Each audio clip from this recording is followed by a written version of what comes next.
A nearly 50-year record has been shattered in Tennessee. The state reports the lowest unemployment rate since Tennessee began keeping track back in the 1970s. Thanks for joining us tonight. I'm Joe Birch. The numbers are positive for the volunteer state, but help wanted signs still adorn businesses and doors and windows all across Memphis.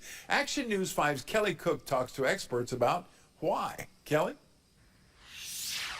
Well, Joe, unemployment rate takes a look at who is actively looking for jobs. Well, I spoke to state officials who told me Tennesseans are working, but we might be facing a new problem. We've got too many jobs, and we are simply running out of people to fill them.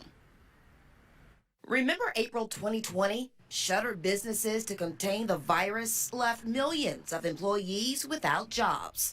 The unemployment rate in Tennessee ballooned to the highest rate in history at nearly 16%.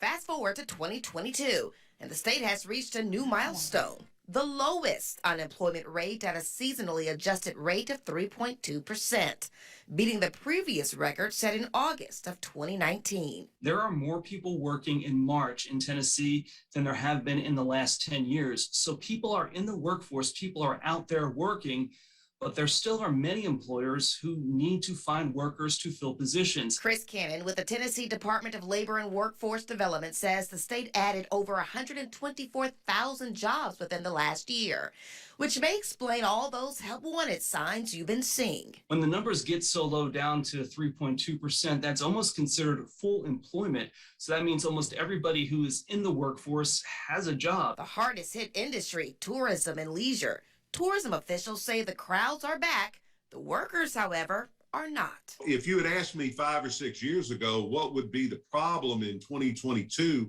I would say it was the shrinking amount of jobs due to automation and things going overseas.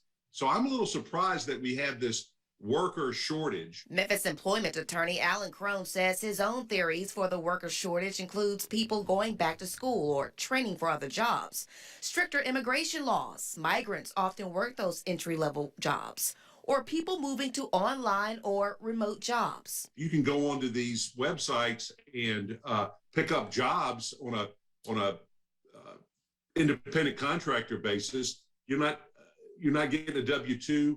You're not out there looking for a job, but there are all kinds of ways like that that's culminating in not as many people are going to look for those traditional jobs. Cannon says it's time to find new ways and pipelines to fill jobs. That is also the reentry, going into the Department of Corrections and going into prisons and training folks while they're still incarcerated to become a skilled laborer. And then when they come out, working with employers to take that second chance on them.